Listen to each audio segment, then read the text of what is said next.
stay earthbound when prosperity awaits you in the stars? Come to Halcyon, the only colony on the edge of the frontier, owned and operated by corporations. A trip of 10 short years will feel like mere minutes, thanks to the comfort and safety of your very own hibernation chamber. You'll wake up in a perfect society designed to maximize your productivity, with guaranteed full employment.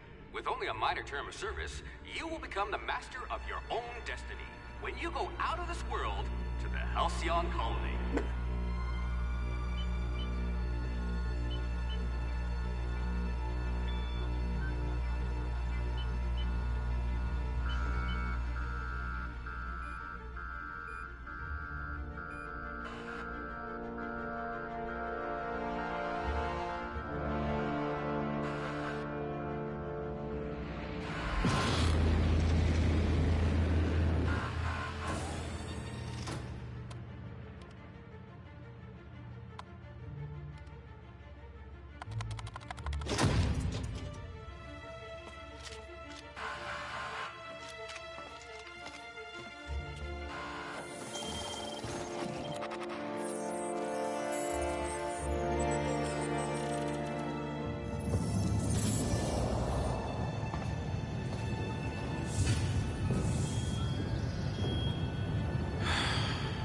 Hundreds of thousands of colonists left adrift out here forever, just to keep from damaging the board's bottom line. Disgraceful.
You are going to paint this system red, my friend.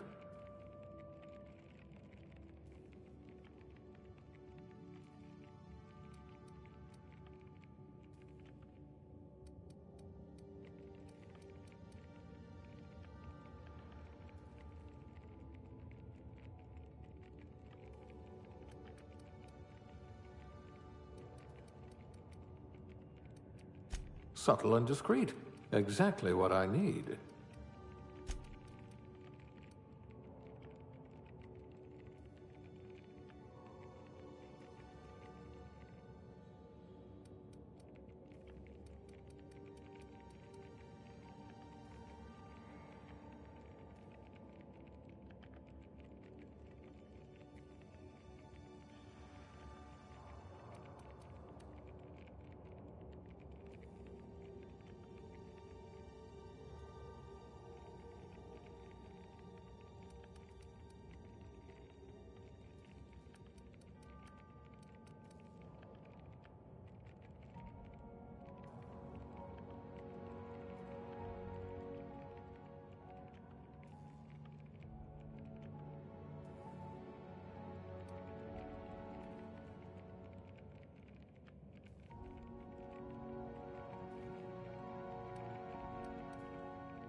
If we're ever captured, I'll let you do the talking.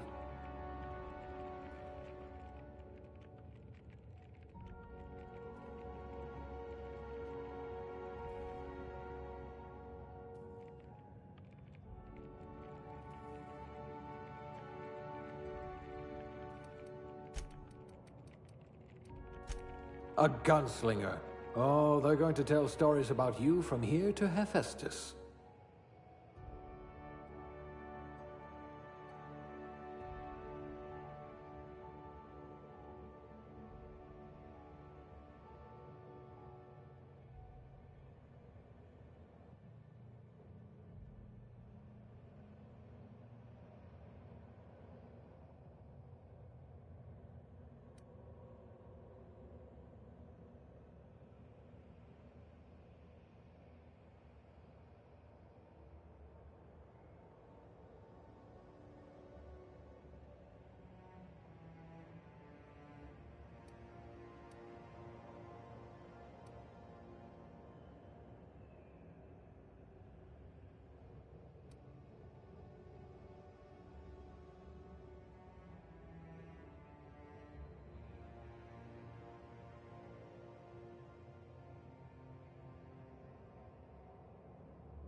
I hope you're comfortable with needles.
Looks to be your lucky day, my friend.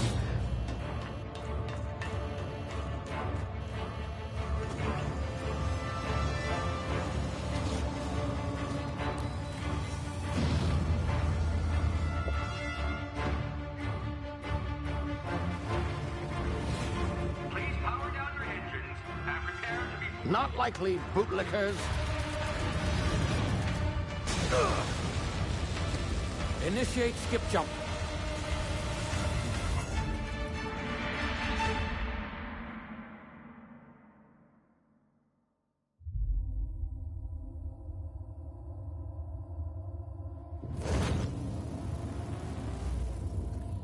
Status. Structural integrity down 25%. Power levels down 20%. Hit drive Shit. uprooted.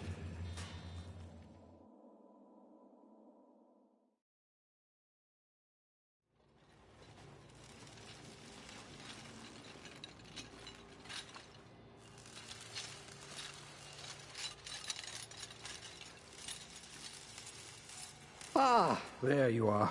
Wondering what's going on, eh? Bit of bad news there, I'm afraid.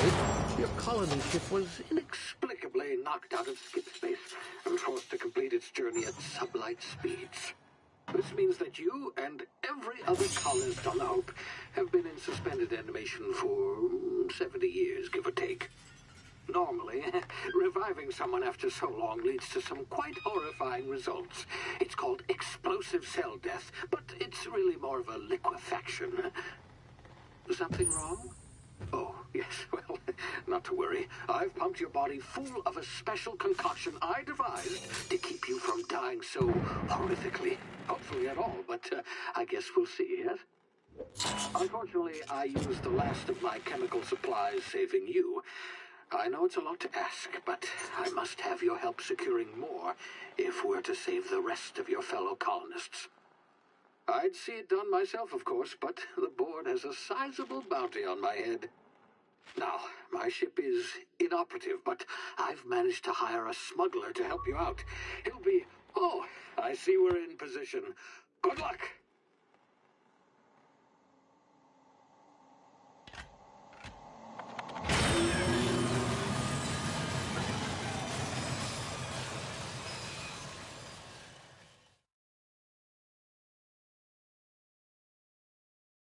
Can you hear me? Is this thing working? Ah, there you are. Now, where were we? Oh, yes, the smuggler. His name is Hawthorne, and he should be waiting for you at the landing site. He's to be your chauffeur, so to speak. Not to worry. I'm told he's a specialist. Dashing gunslinger, one-of-a-kind ship, that sort of thing. You'll like him, I'm sure. I've also outfitted you with a simple wireless monitor, so I can track your progress. I'll check in with you as soon as you land. Good luck.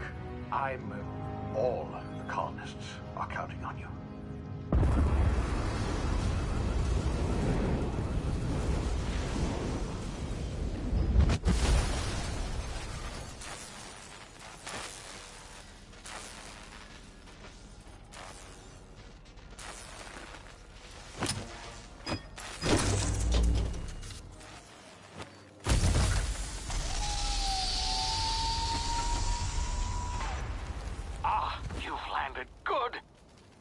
Hawthorne should be close by.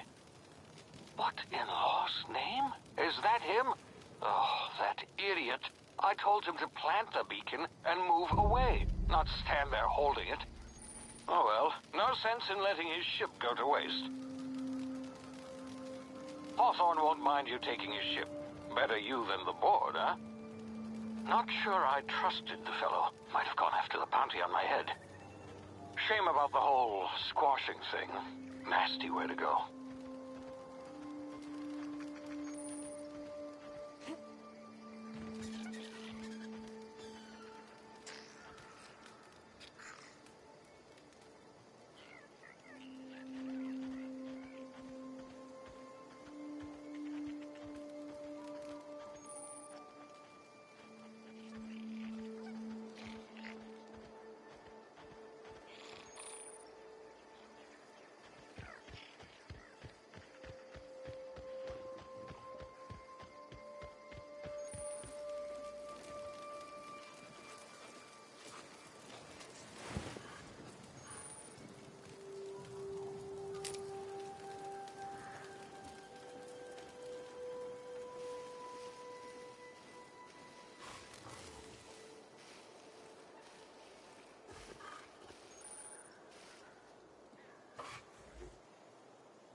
been frozen for a while. There's bound to be unforeseen side effects.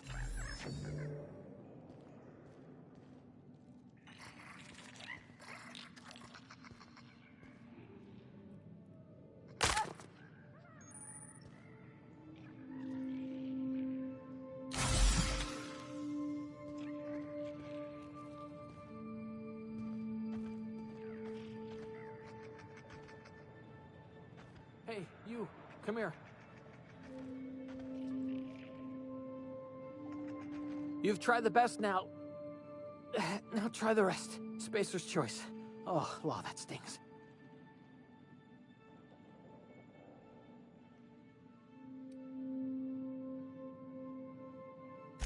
We were out on patrol. I saw a marauder camp up in the hills. Thought I could take him. Then my gun misfired. Right through my side. I mean, what are the odds of that, right? Just barely scraped by with my life. Crawled in here and blocked off the exit with those canisters.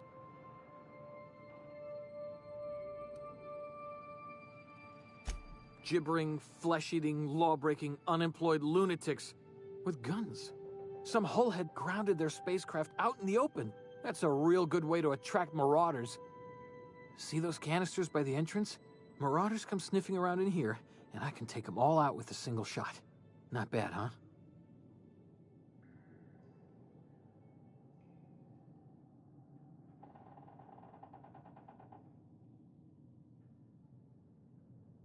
Yeah, okay. You look like you know your way around a gun. Got some spare ammo, not counting the bullet in my side. All Spacer's choice weapons are now 30% less likely to malfunction. You've tried the best, now try the rest. Spacer's choice. Yes, nailed it that time.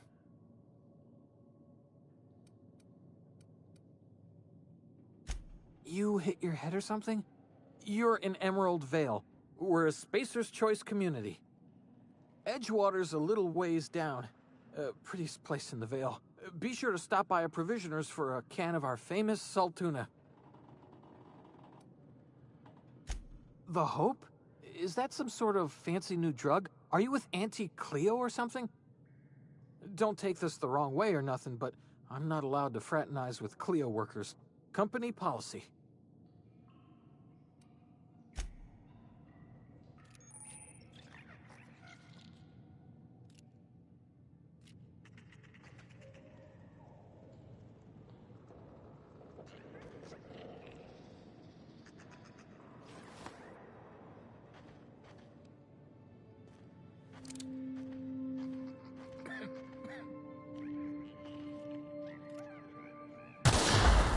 My ears! Oh, what just happened? Can you hear me?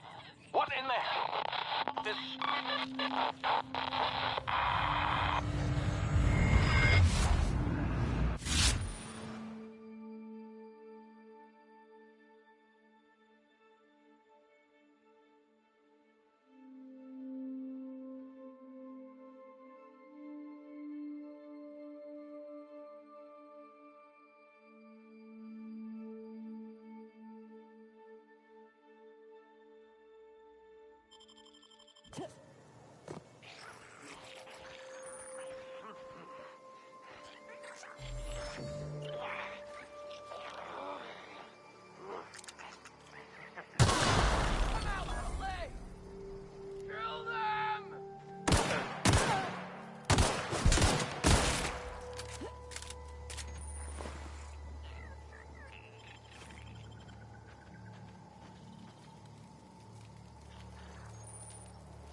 there before you get yourself killed.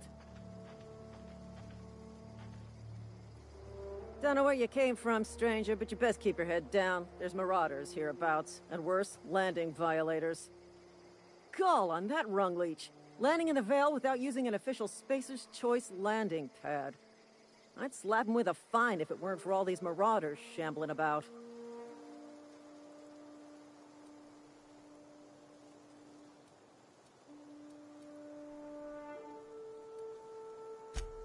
Really? How is he?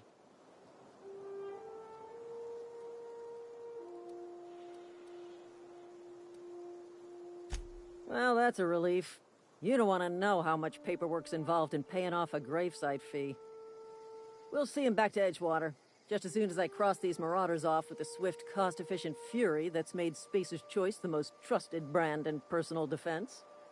I just, you know, need a couple of winks to catch my breath. Stretch my legs some.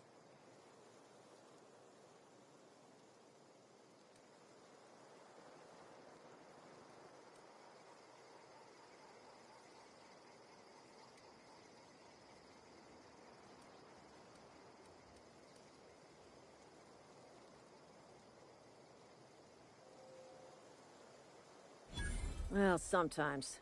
Management's real good at cost-benefit analysis. But, seeing as I'm the acting manager in this situation... You know what? You're right. It's time we cross those marauders off, find whoever owns that ship, and file a full report. And it's gonna be fucking laminated. Here we go.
Please be informed that this vessel contains no valuable plunder. Unauthorized access of spacefaring vessels is a crime. Please submit yourself to the authorities. Hello, Marauder. I am Ada, the autonomous digital astrogator of this vessel. Please be informed that I am authorized to use violent retribution against unwanted solicitors. Please return any misappropriated equipment and exit this vessel in an orderly fashion. Failure to do so will result in your immediate destruction.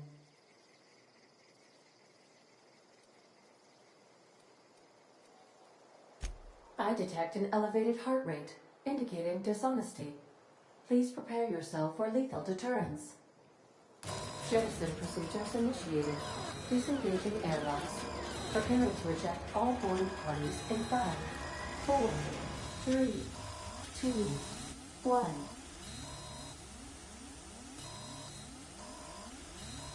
You are still here. My deception protocols have failed. I have been programmed to express disappointment. This vessel is the registered property of Captain Alex Hawthorne. I am incapable of accepting orders from anyone other than Captain Alex Hawthorne.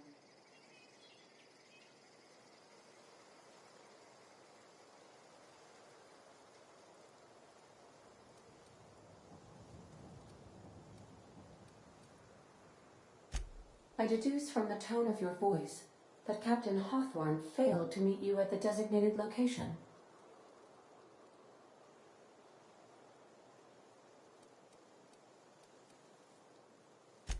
I understand. I will require some time to process this information. Thank you for your patience and for your honesty. I am programmed to take orders exclusively from Captain Hawthorne. If I accept your orders, then you must be Captain Hawthorne. Do you understand?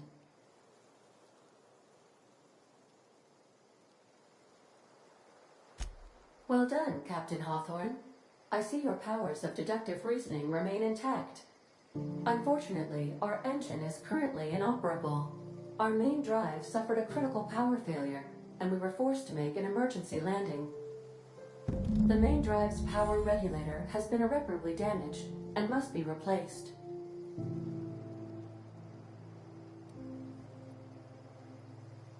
Astutely observed. However, the probability of locating a power regulator within a worker settlement falls within acceptable parameters of certainty. High-capacity power regulators are sometimes employed in the electrical networks of worker settlements. I have taken the liberty of printing you a new Captain's Identity cartridge. Please try not to lose it this time. This cartridge identifies you, Alex Hawthorne, as the registered proprietor and captain of the Unreliable. Do you understand?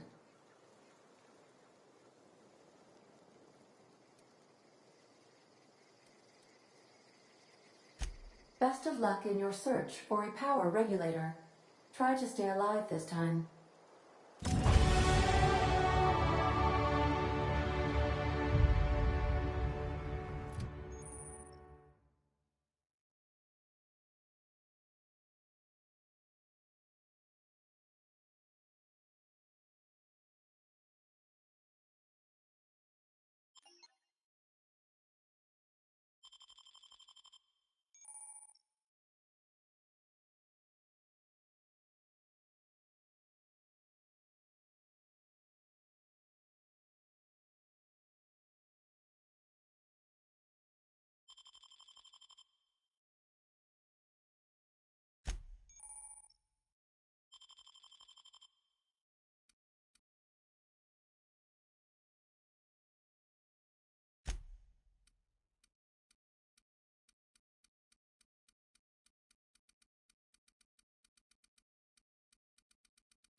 The navigation console is offline at this time, Captain.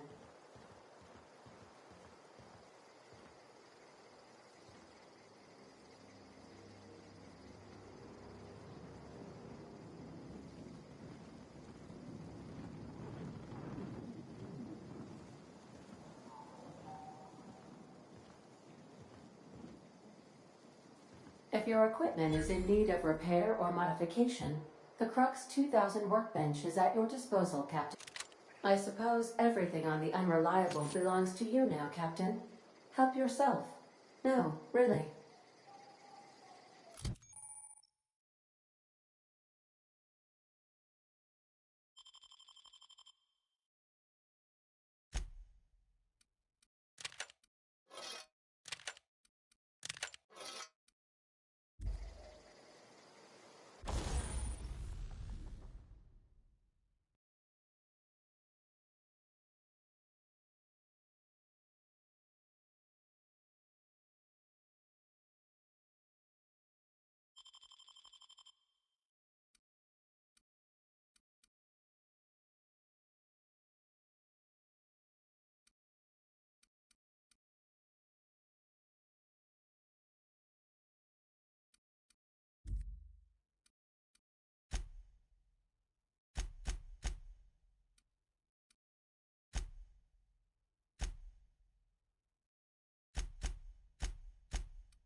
The ship's engines cannot be powered until a replacement regulator has been properly installed.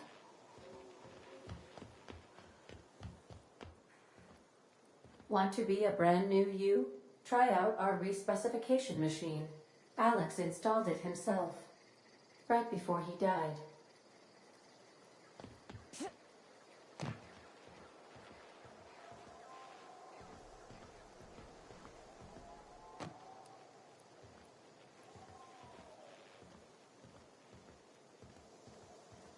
Due to catastrophic power failure, all doors will remain on security lockdown.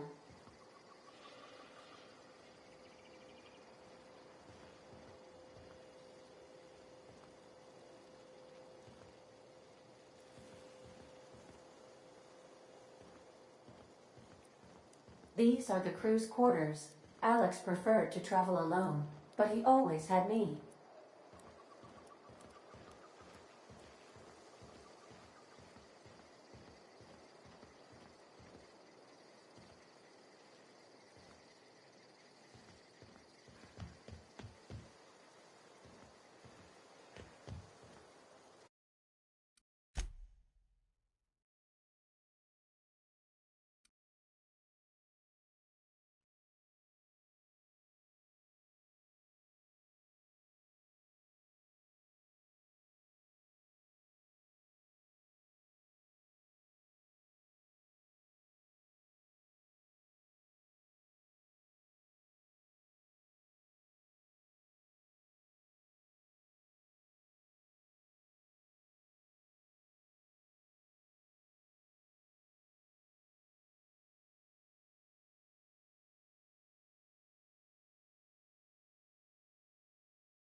Say, this wouldn't happen to be your ship, would it?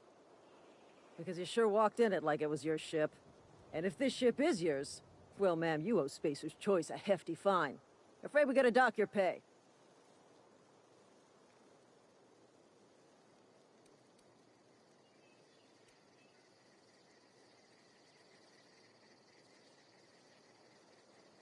Oh, by the law. I'm so sorry. I had no idea we had an inspector coming.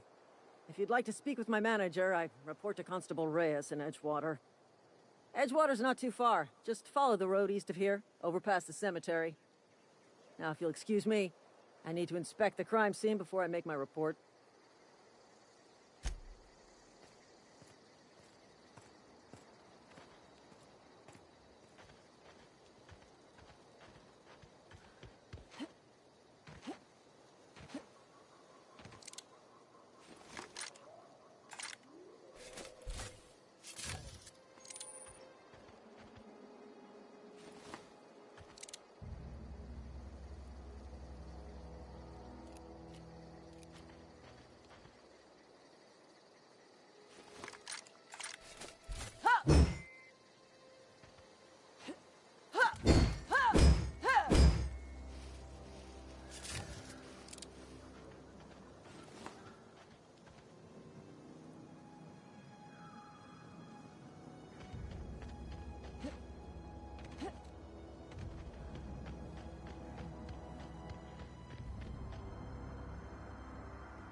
Whoa, hey, where'd you come from?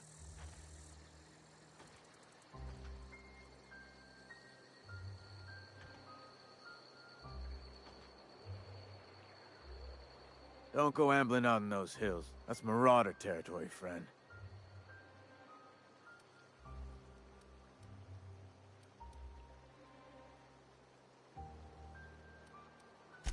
Ain't safe out here. You'd best head into town. Avail yourself of Edgewater's high walls. And low prices.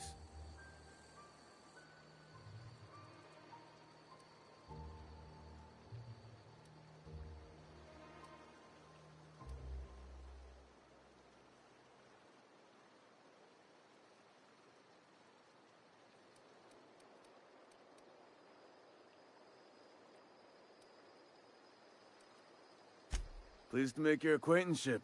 I'd shake your hand, but I've been hauling corpses. You don't want none of that on you. Name's Silas.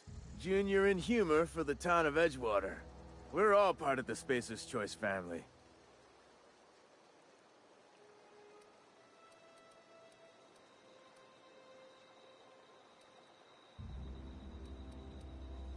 Definitely not the junior in humor, that's for sure. If you've got business inquiries, you should stop by Reed Thompson's office. He's up in the tower above the cannery. Head into town, follow the road. Look, you obviously ain't a worker.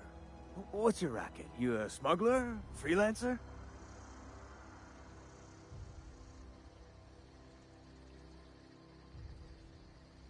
Edgewater is a company town, board-owned and operated. That includes the cemetery. None of us own our grave sites, we rent them from the company. Renting means money. Money means paperwork. Paperwork means signatures. Some of our families become a mite delinquent in paying their dues, you see?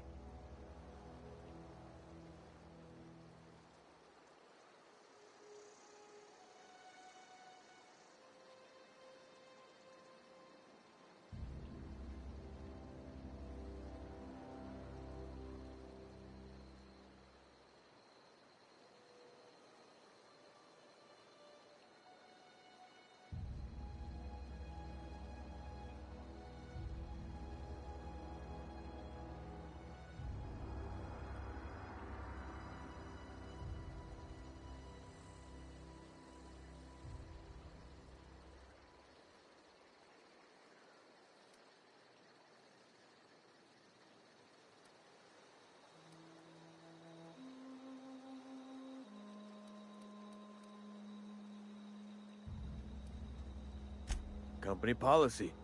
If it was up to me, I'd put the whole town 10 feet under, free of charge.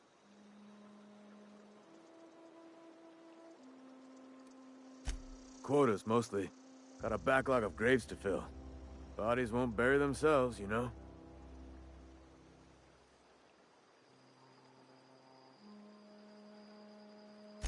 Four workers still haven't paid up. Phyllis, Conrad, Ludwig, and Martin Abernathy. He's a special case. You may want to twist his arm a little. He just is. Look, I don't want to get into it. Just make sure he pays up. Conrad's got a barbershop in town. Phyllis works at the cannery most hours. Abernathy... I ain't seen him in a few days. His domicile is near the cannery. You'll find him in town. All except Ludwig, that is. He's over by the landing pad. Yeah?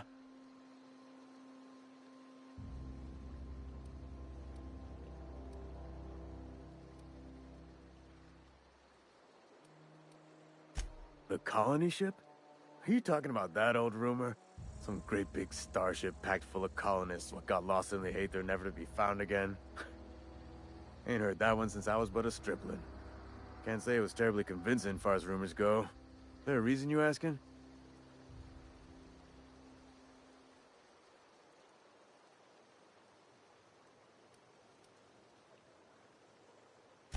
Hope's just a rumor, friend. Ancient rumor at that. Maybe you've been out in the sun too long. Why don't you head over to the cantina? Get yourself some Zero-G brew. It's a brew that's good for what ails you.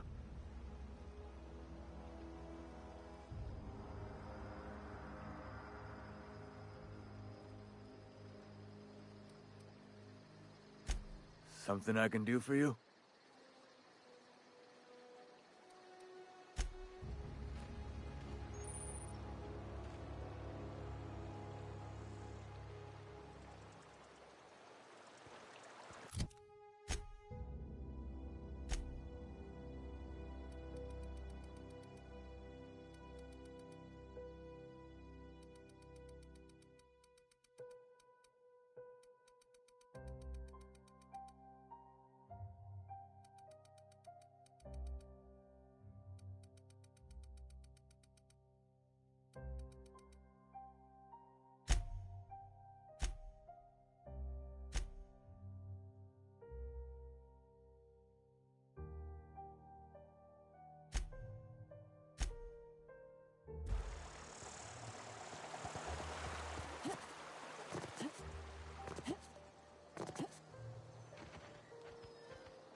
Been eating nothing but salt tuna for a year. We should keep our voices down.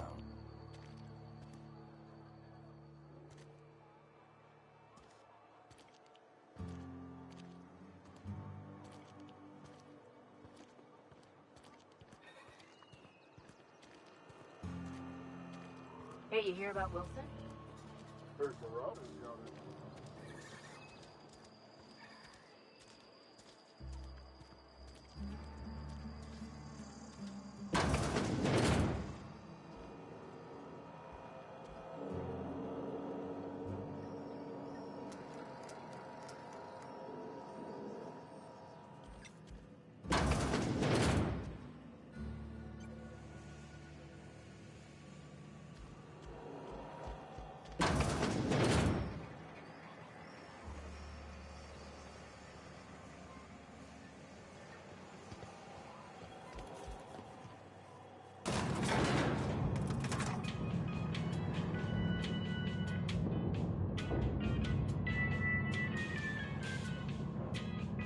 Miss Holcomb, I need you to explain this lesson.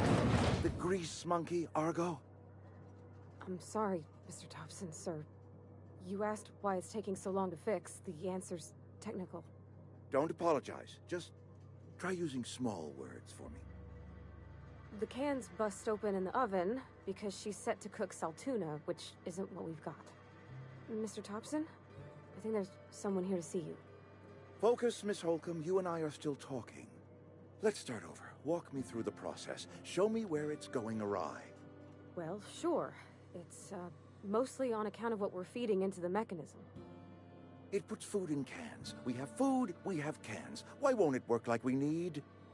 She's expecting Saltuna of a certain size. We're filling the cans with, well, not fish.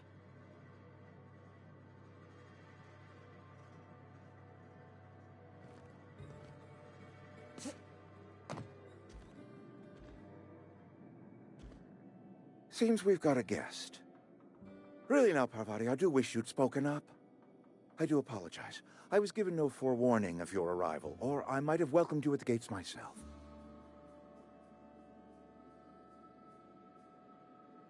I'm Reed Thompson, Outpost Administrator. I cannot help but notice you are not in uniform.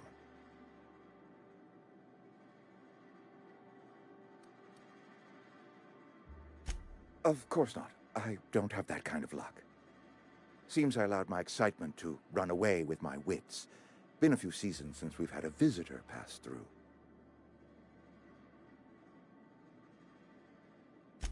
Only regulator we got is hooked up to the town transformer. Mr. Thompson ain't liable to be keen on dismantling it. I beg your pardon. I am most emphatically not keen on any such thing. I can't let you have our power regulator. But I happen to know of another one.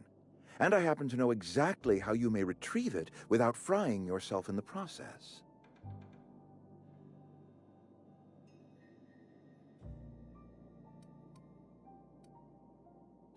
There's a power regulator in the old botanical lab.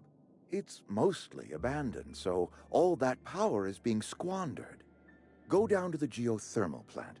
Reroute power from the botanical district over to us. Once their power's shut down, you can have their regulator and be along on your way.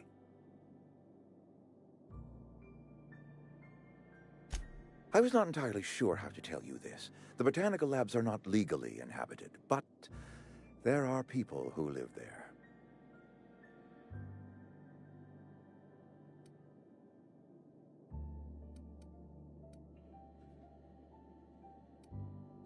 I am not trying to pull one over on you, friend. You were bound to run into them sooner or later. The people living in the botanical labs, they're deserters, former workers. I need them back at their posts. I need them to come home.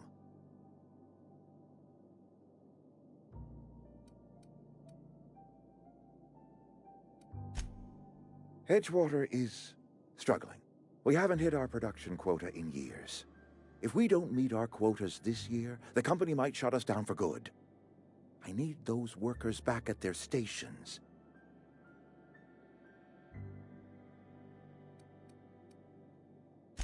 My hope is that by cutting off their power, you will convince those deserters to come back to town. Before you go to the plant, I want you to stop by the botanical lab.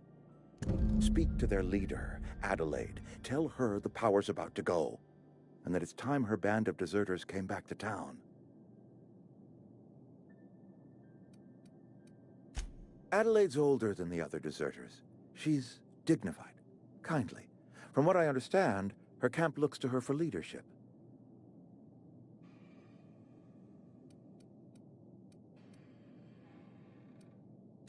That is not a hypothetical I enjoy entertaining.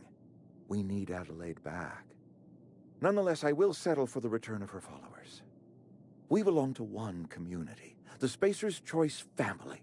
If we dissolve into factions, then we will all perish separately. Adelaide will understand that. My dad told me all about the plant. Taught me all he knew. I could come in useful. I mean, if that's all right with you, Mr. Thompson. Sir. I hesitate to part ways with Miss Holcomb, but I cannot deny that she is talented and may prove useful to you. You will need an administrative passcode in order to enter the plant. I am trusting you with mine, and trusting Miss Holcomb to guide you if you'd like.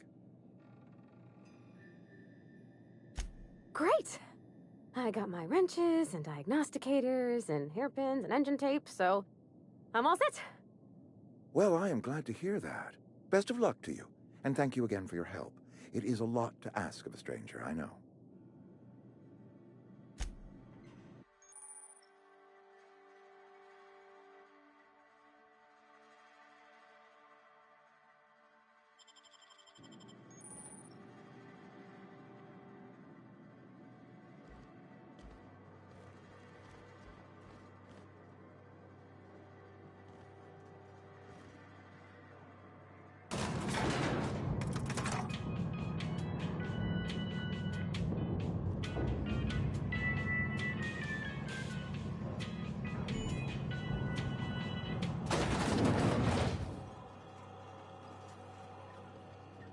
Hey, ma'am, can we talk? Sorry. Sorry. You just want to get out of here. And you likely don't want to tag along like me. It's just, Mr. Thompson has his own view on matters, on account of it's his job and what all, but that's not the only side of the tale.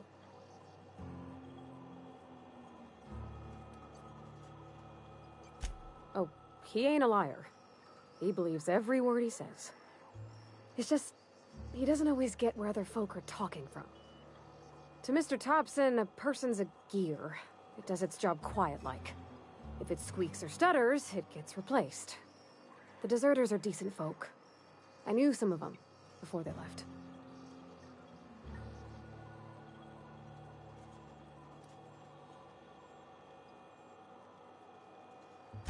I don't know anybody well. I mostly listen to them talk, kept my head down. There was a boy named Thomas who used to follow me around, asking questions about the stuff I fixed. He was real sweet to me. Not any sort of dissident. Miss McDevitt? Oh, gosh, no. She was a real important person. A flavorist. Made all the food taste decent. She used to work up in the big office with Mr. Thompson. All I know is she left after her son died. It was a real big to-do. I could hear them both yelling clear from my own place.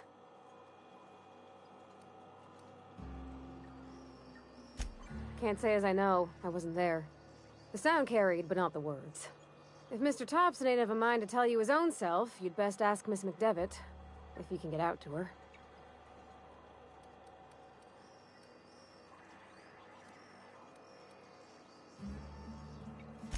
Life's hard here. Especially for them that don't fit in so well. We're one big Spacer's Choice family, but every family's got the one the rest whisper about. Mr. Thompson's aiming to take away their power. They'll have no lights to see, nor heat to cook. They'll be at the mercy of marauders, or worse. I think you should talk to the town's vicar about it. Max, his name is.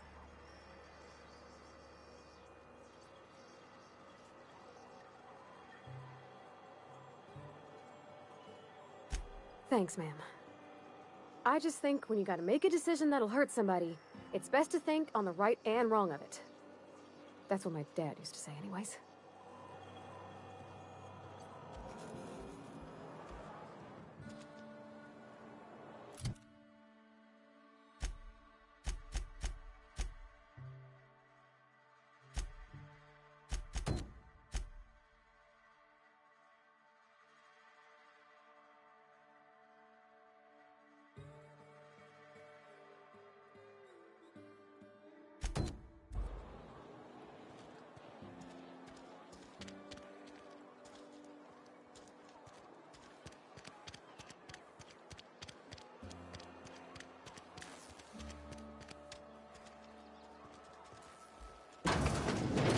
Yes, Mr. Thompson. I'm fine, Mr. Thompson.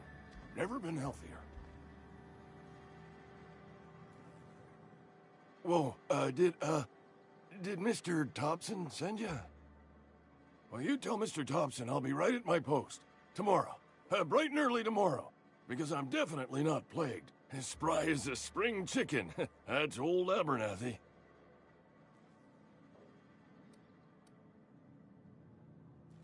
You some sort of wandering alienist? Walking into a man's own domicile, pestering him about his mental state? Silas knows, doesn't he? That's why he sent you. That's why he wants me to pay up. He knows.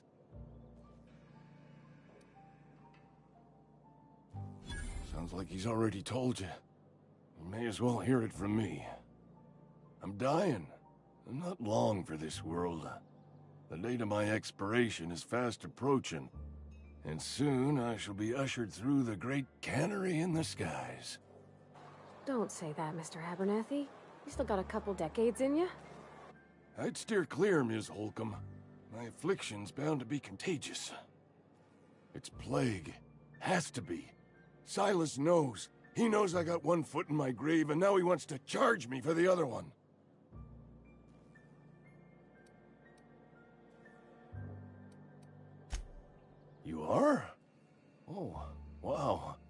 first time anyone's ever told me that.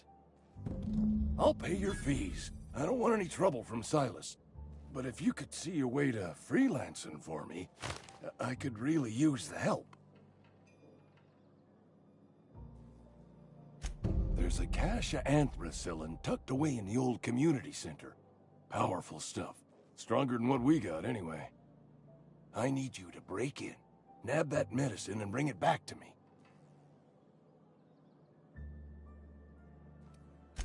I'll do what I can.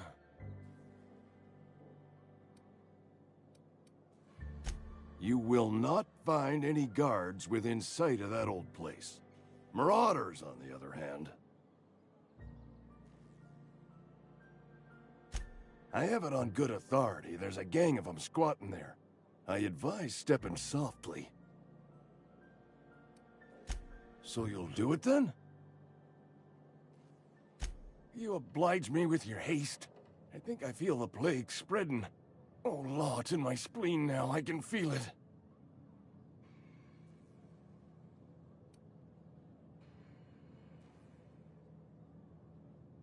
I know that, but I got nobody else to turn to. Reed would have wrote me up. Constable would have locked me up and wrote me up. Could have gone to see the good vicar, but I never did find my courage.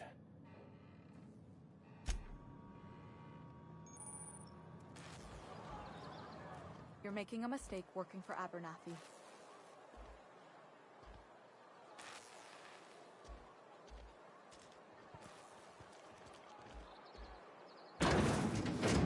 Something you need? That's on account of how I never met her. I don't rightly know. She was in another division of the Spacer's Choice family. She worked in the Vale a few months, sorting the cannery computers. Her contract said any kids she had, expected or not, belonged to her office from the time of conception. So when I was born, I got sent here.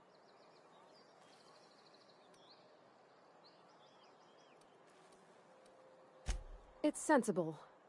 Dad just fixed machines. She did some kind of crazy math, high-level stuff. Better to raise me on his time than hers.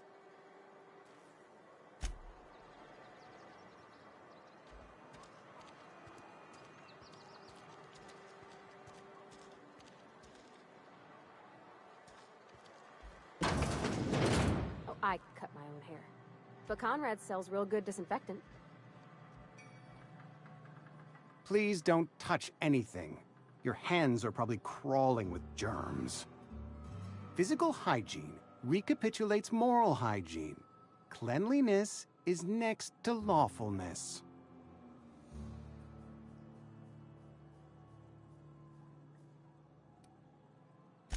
We don't believe in free anything here in Edgewater. We're a Spacer's Choice company. I'm Conrad. You will report to me if your hair fails to meet Spacer's Choice aesthetic standards.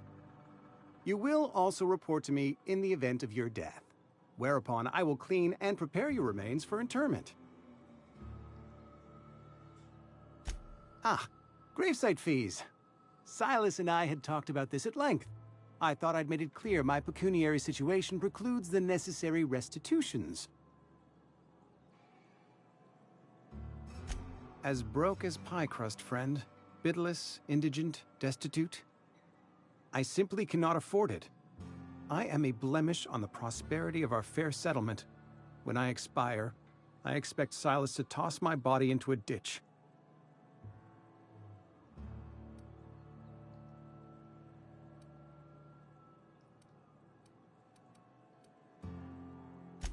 Edgewater is built on the discipline and sacrifice of its people. Say what you will about our town, but we all pull together. Tell Silas I can't afford to pay, and that I fully expect to have my medical rights revoked for this dereliction. With my apologies.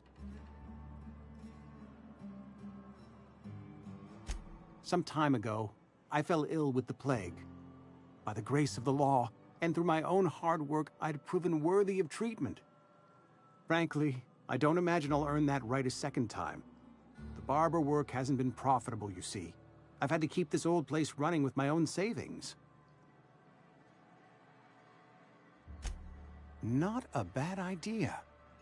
But I'd need some kind of collateral. My pair of lucky clippers! No, that won't do. Your idea intrigues me, but I'm afraid I don't have anything to give Silas. I'm open to suggestions.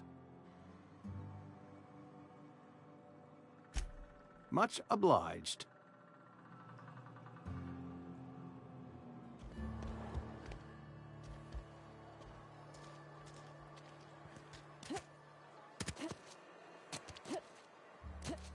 Wish we had some better rations.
You the new worker? Whatever. Make it quick, Tenderfoot. I'm busy. Shit. Silas still on about that. Here, take the fees. I'd appreciate it if you didn't tell Reed I was late on my payment.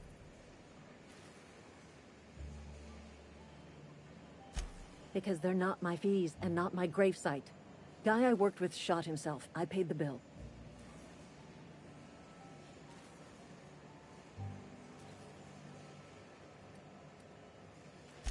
I could do without the sarcasm. Wasn't acting out of the goodness of my heart. Law requires delinquent gravesite fees to be paid by the deceased party's closest living relative, which meant me. Shame, though. Eugene was a good worker. Woke up one morning and put a round through his upper story. Can't imagine why. The kid was doing all right at his desk. We all thought he was an upstanding receptionist. Just between the two of us, I'm pretty shocked his weapon didn't misfire. Spacer's Choice handguns aren't the most reliable.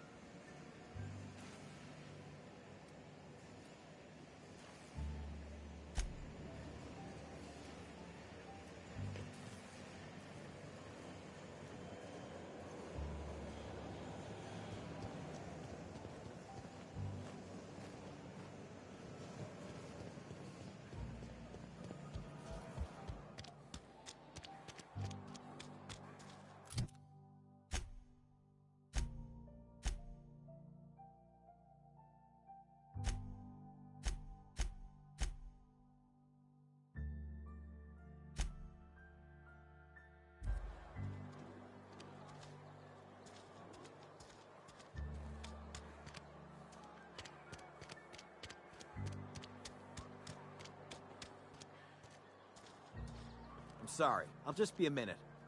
You had a minute. Next one comes out of your minute.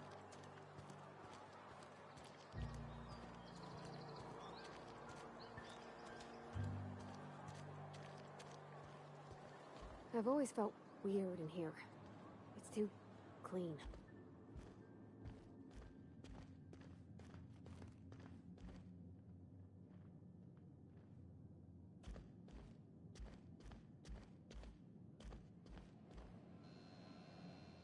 Yes, what is it?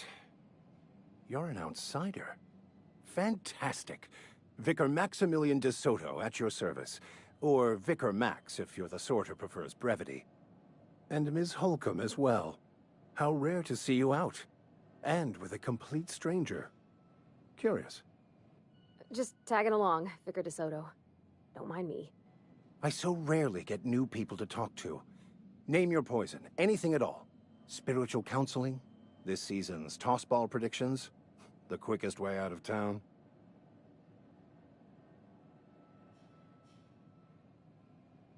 But what? I thought you would talk to him. You wanted to speak to me, Ms. Holcomb? Every time I've tried to engage you in conversation, you look at the floor, answer in single words, and slink away. I can't imagine what would be so grave as to drive her to my mission. What has Mr. Thompson asked you to do? Depriving them of safety from the marauders and wildlife. I can see why that troubles you. Miss Holcomb has a soft heart. Always has, if you believe the talk. They rejected the order of society and live beyond the walls so thoughtfully provided by our Spacer's Choice patrons. Does that strike you as a responsible life choice?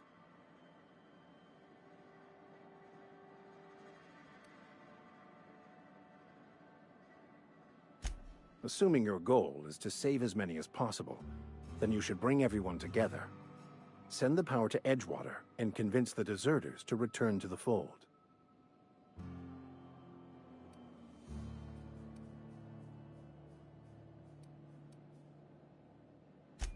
Not if things are left to stand as they are. If you don't mind a bit of unsolicited advice, be cautious on your way to the geothermal plant. It is not as safe as you might assume.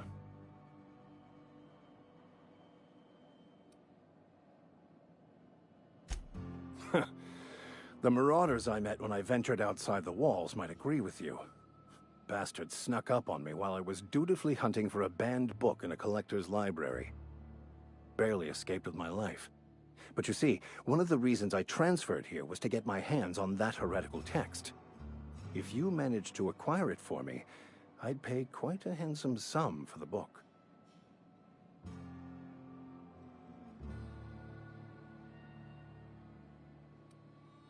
I just want to keep the writing out of layman's hands. It wouldn't do for such information to fall into public consumption.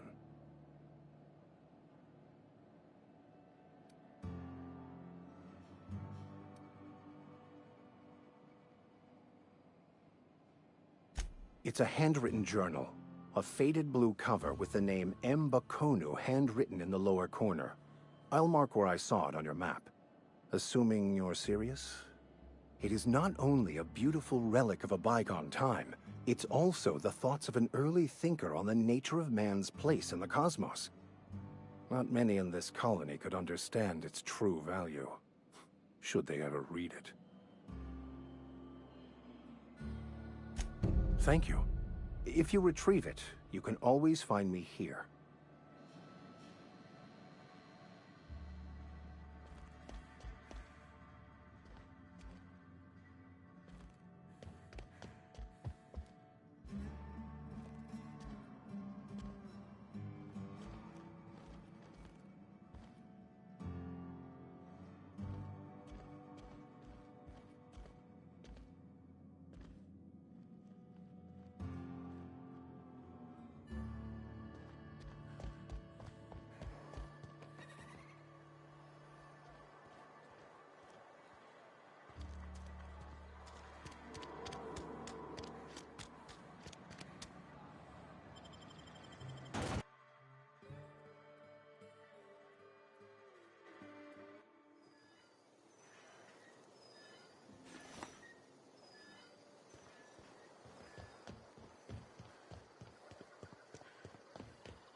When I was little, we'd get freighters in every Sunday noon. Now they only come but once a month. Thank the law. I've been requisitioning backup for months. Guess the boss finally came to his senses. You ever swung a truncheon? Let me see your rifling stance. I want to make sure you're up to snuff. I told Silas I'd pay my dues if he agreed to join the Resistance. Guess this means he's finally heard the calling.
Hey, Miss Parvati. Come for a visit? Lovely to see you about, Miss Parvati. Things going all right, Silas? Been keeping him careful and true, miss. Best to ask her yourself. My dad's buried here. Silas watches over him when I can't leave the house. Oh. Well, thanks. Something I can do for you? You run into any trouble? Conrad's barbershop is a yawning pit that swallows his every bit. I keep telling him he should cut a few corners, skimp out on the disinfectant. You gotta put the squeeze on Conrad. Find some dirt on him. Maybe check his back room.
What can I do for you?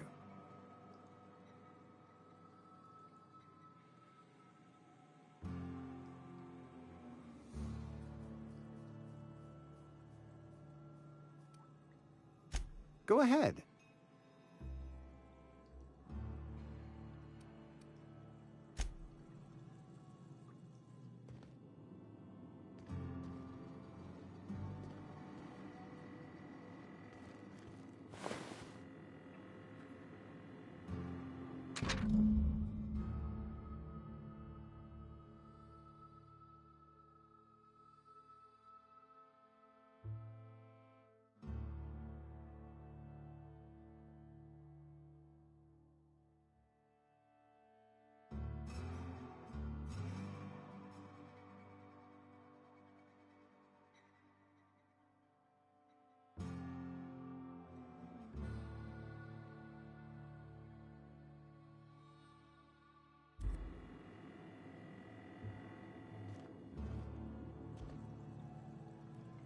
What can I do for you?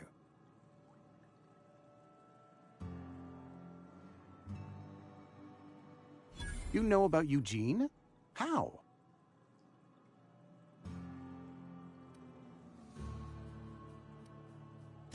Then, you know Phyllis suggested selling off Eugene's gold teeth. I didn't approve of the idea then, and I don't approve of it now. Eugene's golden teeth were a family heirloom, representing 3 generations of poor dental hygiene. He took them to his grave.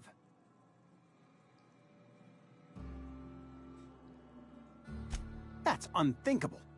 Eugene's body and all rare earth minerals contained therein are solely the property of Spacer's Choice. I can't ask Silas to dig up a man's body and pry a few teeth loose from his jaw just to pay my bills. Can I? Are you asking rhetorically? Because if you're being serious... Ugh, gross. Desperate measures, Miss Holcomb. Desperate measures. I'm going to have to ask Silas to dig up those teeth. It's the only way I'm paying my gravesite fees.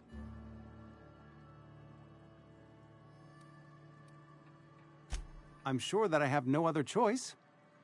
Here you are. Gravesite papers affixed with my signature and an IOU.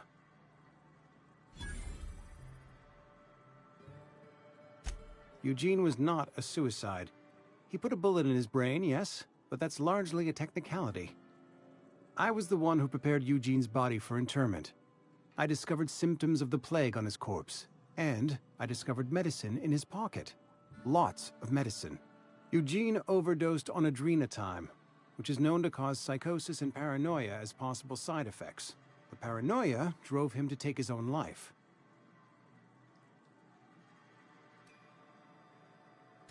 We can all thank our lucky stars that young Eugene was hopped up on medication and suffered its predictable side effect. I included it all in my official report. I'd like to think I saved Edgewater a great deal of money. We never could have paid the fines associated with a suicide.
Grave digging's a fine profession. Always work to be had, and nary a word of complaint out of your clients.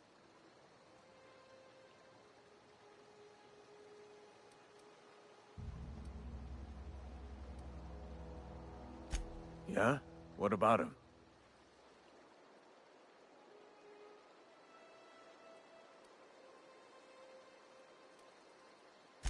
Well, yeah. It's what I'm contractually obligated to do.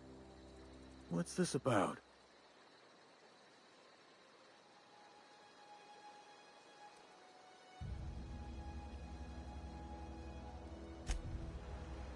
Something I can do for you?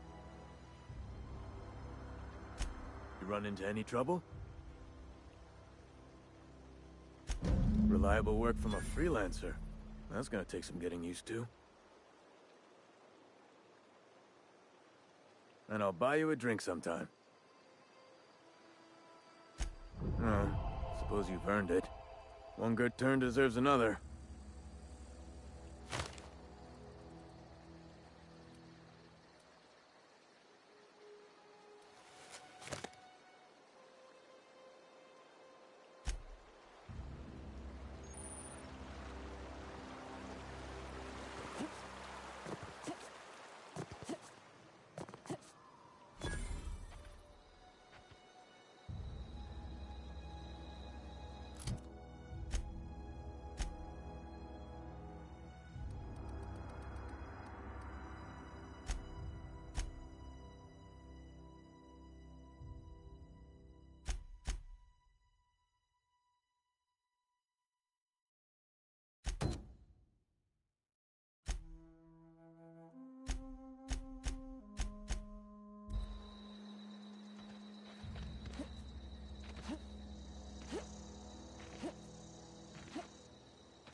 Inside voices.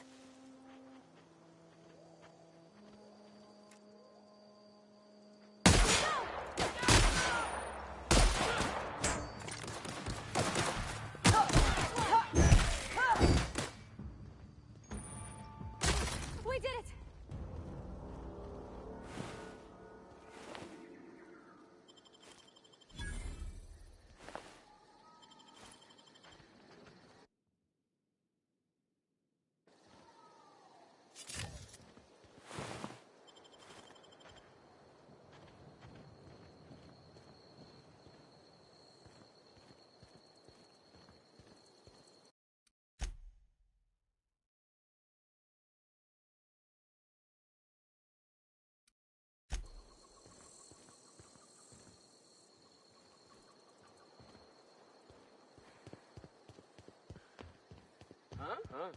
Here they come!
Wow!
Great work.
close.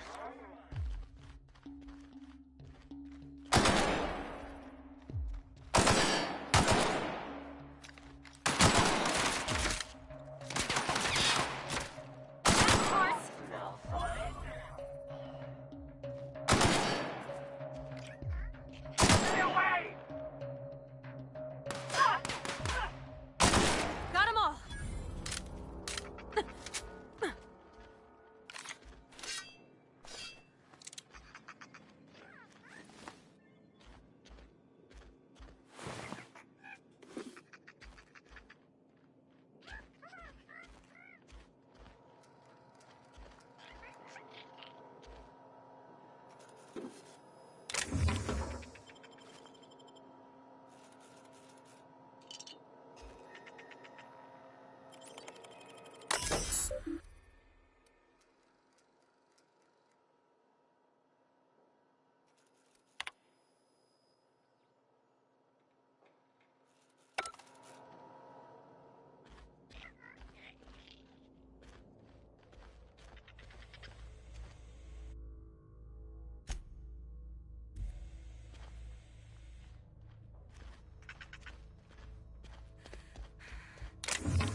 Nice.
Here they come! Nice hit!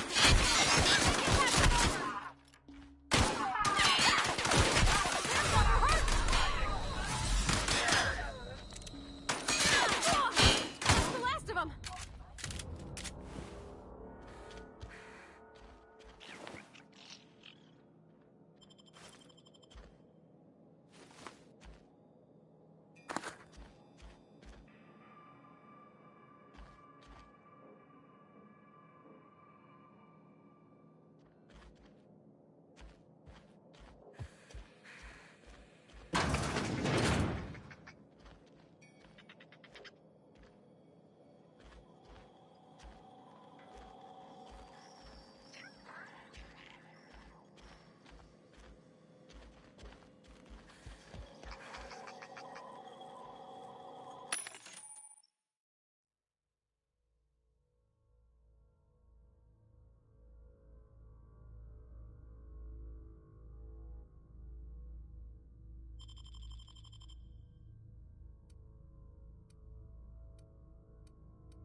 For me.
Not even a scratch.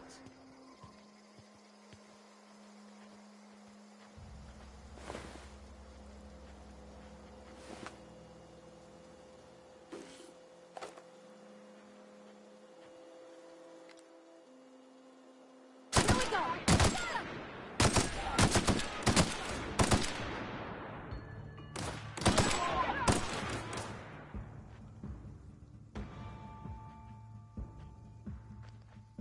Ah!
That was quick.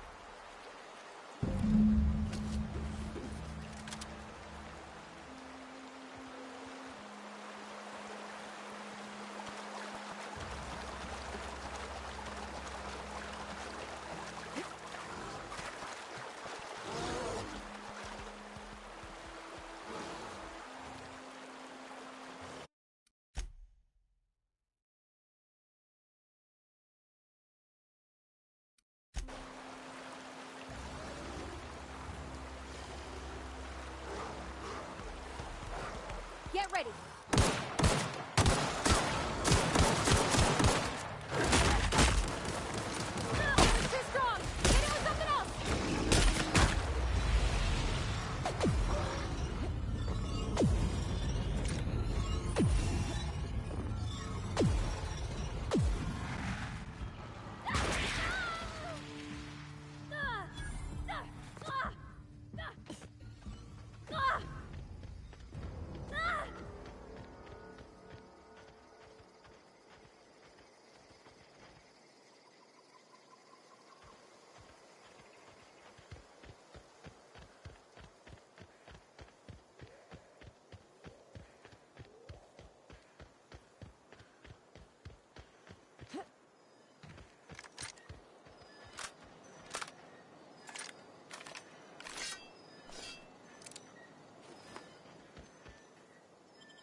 Heard something outside the walls today.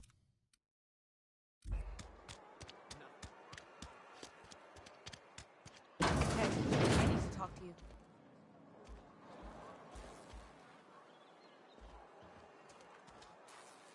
Excuse me. I'm Esther Blaine, Spacer's Choice Actuary. I overheard your talk with Abernathy. I hope you're not thinking about getting him that medicine. Abernathy is a well-known hypochondriac. Anthracillin is wasted on him. You're better off selling it to me instead.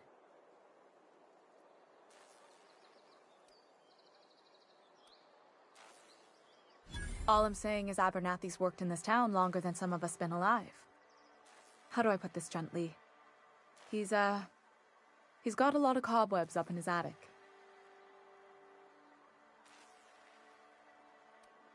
I probably shouldn't tell you. Don't want you implicated for what I'm trying to do. Alright, here's a summary. A lot of sick people in this town, and we don't have the medicine to treat them all. Can't reach out to corporate without crossing a river of red tape, so I'm reaching out to you.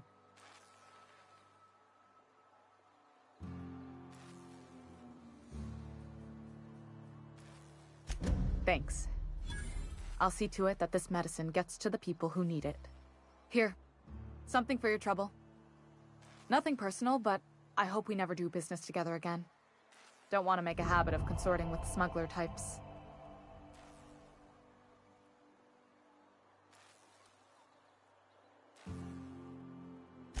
You do have some cheek on you. Lucky for you, I kept a little contingency fee in case you tried to negotiate with me.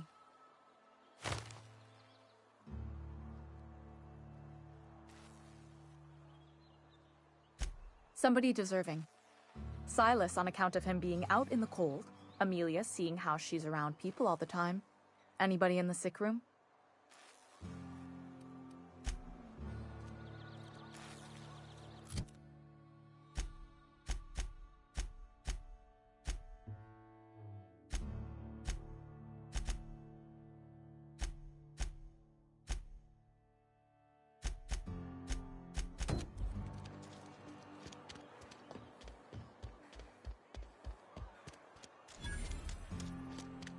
Something got you down? Nothing. Just don't want to fall sick.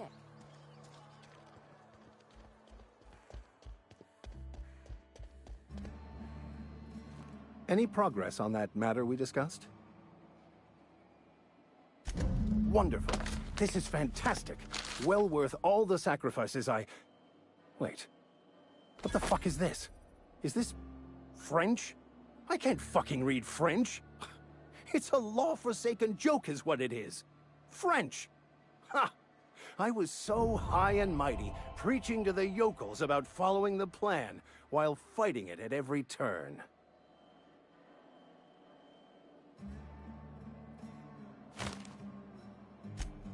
Well, yes. But I assure you, it was not for personal gain, only for the greater good. I've spent my life searching for the keys to unlocking the secrets of the universal equation that underlies the plan. I had hoped this book held some of those answers. I became so desperate, I even got myself assigned to this plague-ridden backwater to find the damn thing. All the time and suffering I've spent. Wasted.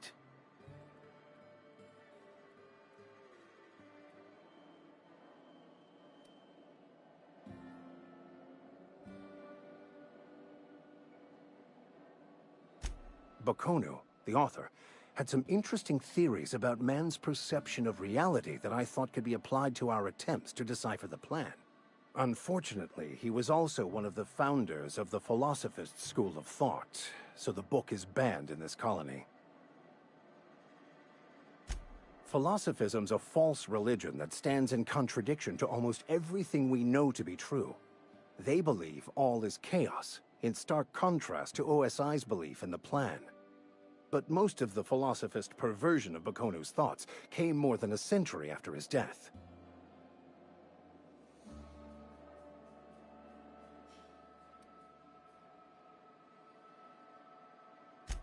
Please.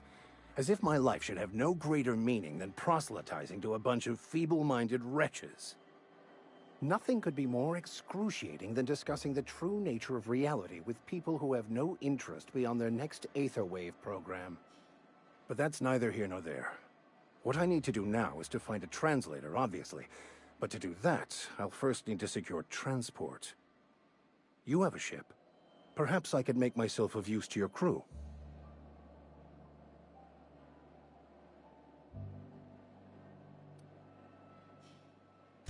Free spiritual counseling, someone to watch your back, not to mention a grown-up in the party. I'm 28. Exactly. I'm pretty handy with a toss-ball stick, or any blunt instrument, really. I'm also a passable gun hand, if it comes to that. I can usually talk my way out of conflict, though. Oh, I'm fairly competent at hacking computers as well.